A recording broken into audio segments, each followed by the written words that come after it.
የተከበረው የእግር ኳስ ደጋፊ እንደሚያውቀው ፉትቦል ማለት ጎል ማግባት ብቻ አይደለም። ለምሳሌ 4-3-3 እና ፎርሜሽን ብትጫወት አራቱ የመከላከያ ኃይል አለ፣ ሶስቱ ሚድፊልድ ላይ ሆኖ የመሃል ክፍሉን እየተቆጣጠረ በክላሽ ርቀት ሆኖ ወደፊት ሲገሰግስ፣ ሶስቱ ደግሞ አጥቂው ኃይል በግራና በቀኝ ክንፍ ሆኖ የፊትም አንድ አጥቂ ሆኖ በደፈጣ ላይ ቢቆይ ከሚድፊልድ ላይ የተላከለትን ኳስ አሲስት የተደረገለትን ኳስ ቢቀበልና ወደ ጎል ቢቀይር ለተመልካች ለቲፎዞ ማራኪ ጨዋታ፣ ለራስ ድል እንዲሁም ለጥላት ደግሞ ደግመህ ደጋግመህ ማሸነፍ እንደማይችል መታሳይበት የድል ጨዋታ ነው እግር ኳስ ማለት ባጭሩ። ፉትቦል ላይ ተጫዋች አለ፣ ደጀን ቲፎዞ አለ። እያታለልክ እየሸወድክ ከተቻለ ናትሜግም ቢሆን ሉጬም ቢሆን እያስገባህ እየከተትክ ድሪብል ታደርጋለህ፣ አሲስት ታደርጋለህ።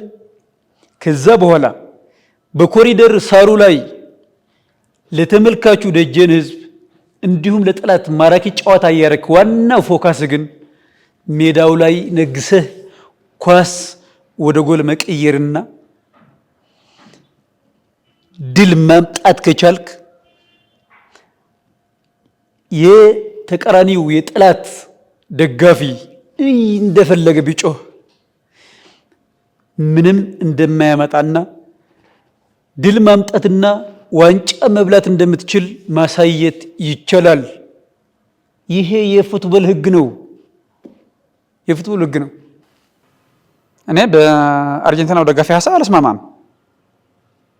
መሸወድ ማታለል ለምን አስፈለገ ነው? ድሪብል እያረክ አሲስት እያረክ አሲስት ለምን አስፈለገ ነው? ለምን አስፈለገ ነው?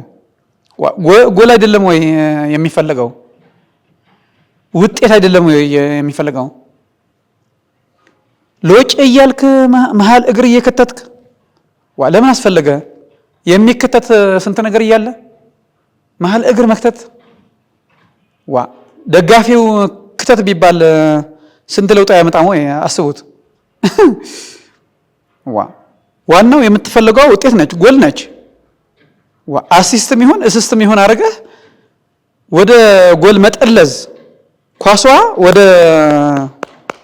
ወደ ጎል መተኮስ ነው፣ ማጥቃት ነው። ከዛ ጎል ማስቆጠር ያልናት መሸዋወድስ ለምን አስፈለገ ነው? ጌም ማብዛት አያስፈልግም።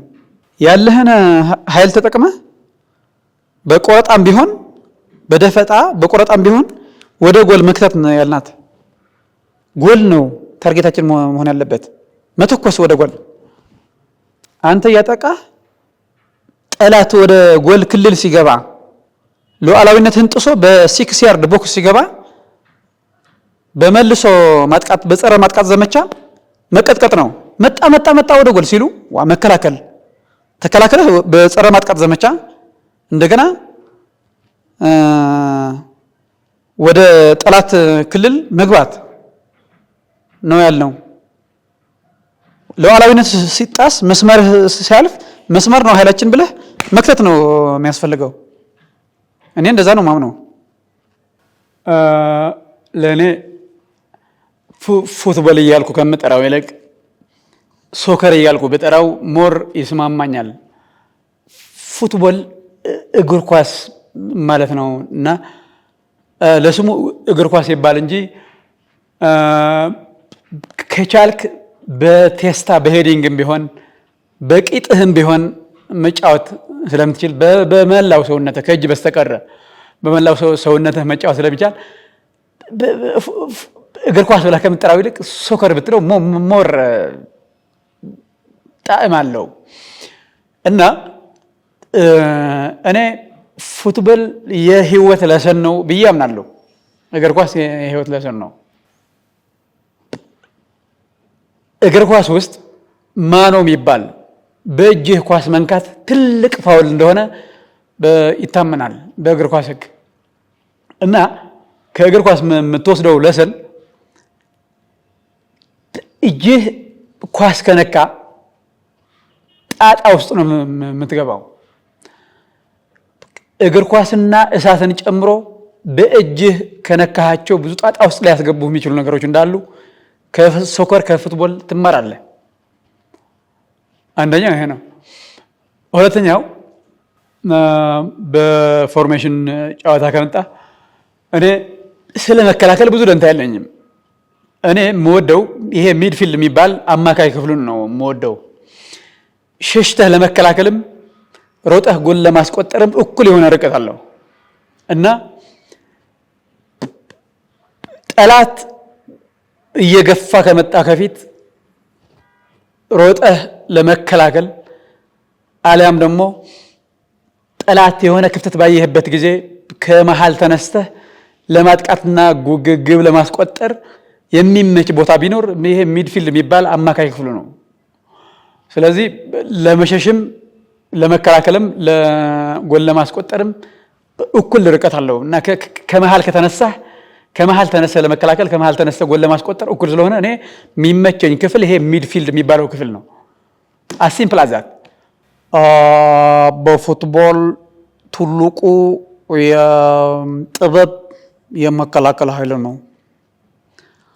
የመከላከል ኃይሉ ከጸና እና ደጋፊው ቲፎዞ ከኋላ ከሆነ ወደ ማጥቃት ስትገባ የተማመንከው ደጀን እና መከላከል ኃይሉ ስላለ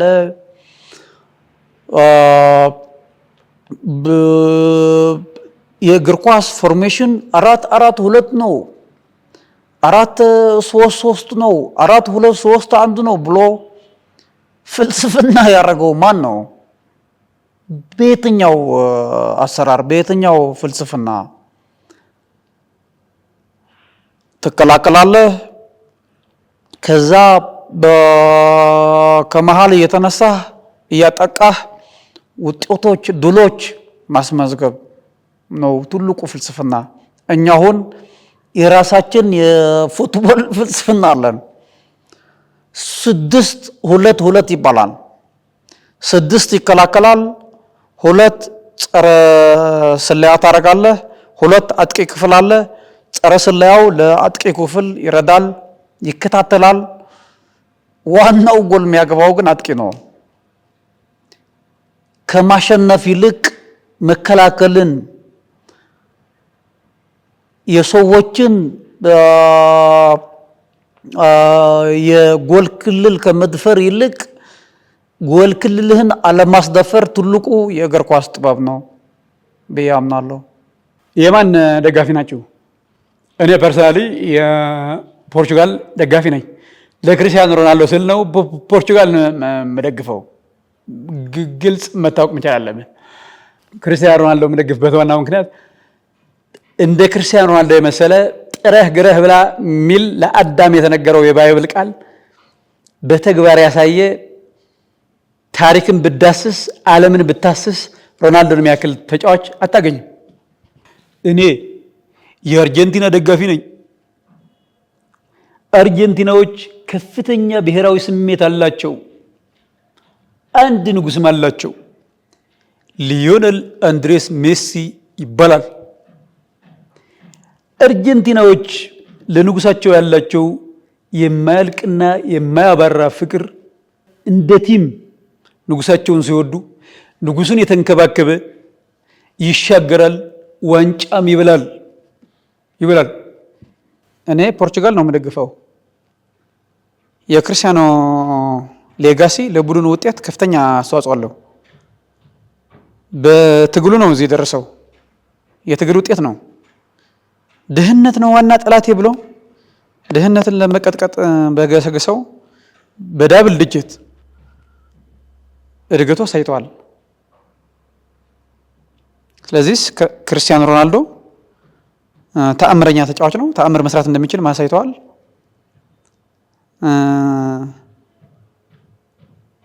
ሌፍት ዊንግ የግራ ዘመም ተጫዋችም ነው ሲጀምር። ስለዚህ ለዛ ነው የደገፍኩት ነው።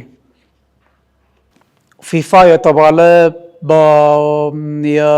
በዋሽንግቶን ስርዓት መልህቅ አንከር በመሆን የእግር ኳስ ፌዴሬሽን መስፍናዊ ፌዴሬሽን በመመስረት እንደ ሩሲያና እንደ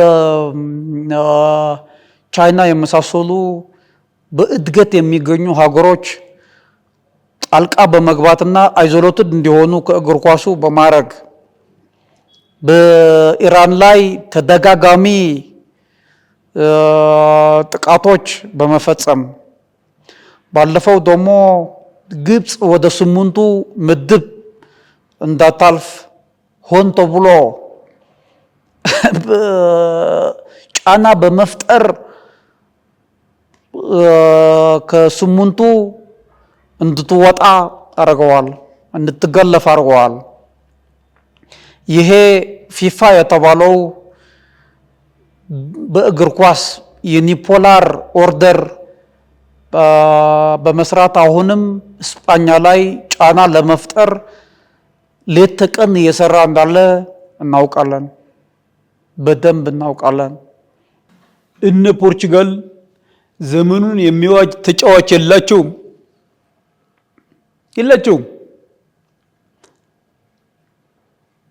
ሜሲን ስታይ ተተኪውን ትውልድ ለማፍራት አዳዲስ ትውልድን ላይ ትኩረት አድርጎ ይሰራል። ለዛም ነው ፖርቹጋል ወደ 8ቱ ማለፍ ያልቻለችው። አርጀንቲናዎች እንደ ቲም ይጫወታሉ። ዳኛ ሳያቸው ፋውል ይሰራሉ። አስፈላጊ ሆኖ በተገኘበት አጋጣሚ ደግሞ ዳኛም እያያቸው ቢሆን ፋውል ይሰራሉ፣ ዋንጫም ይበላሉ። አሁን ሮናልዶ ባዮሎጂ የራሱን ስራ ሰርተዋል። ሮናልዶ የድሮ ግርማ ሞገስን እያሰበ ወደ መሃል ሜዳ ይገባል። ከዛ ሽምጡን ይዞ ይቆማል እንጂ ወደ ጎልም ሲሞክር ጎል ለማስቆጠርም ሲጣጣር አታዩ። ተተኪ ትውልድ ማፍራት ካልቻልክ እዛው ዘመኑን የሚዋጅ ጨዋታ ካላረክ በስተቀር ስታከርገ ትቀራለህ፣ ስታከርጋለህ። እዚህ ላይ ቅንጣት ጥርጣሬ እንዳይገባችሁ። እኔ ክርስቲያኖ ሮናልዶ ስለ ቲም ያስባል በማለት ክርስቲያኖ ሮናልዶን እና ፖርቹጋልን ስለግፍ የነበርኩ ሰው ነኝ። ሮናልዶ ግን ስለ ቲም አንዳች ደንታ የሌለውና ስለ ግል ዝናውና ስለ ግል እይታው የሚያስብ ልጅ እንደሆነ ካሰብኩ በኋላ ፖርቹጋልን መደገፍ ከናካቴው ትቼዋለሁ።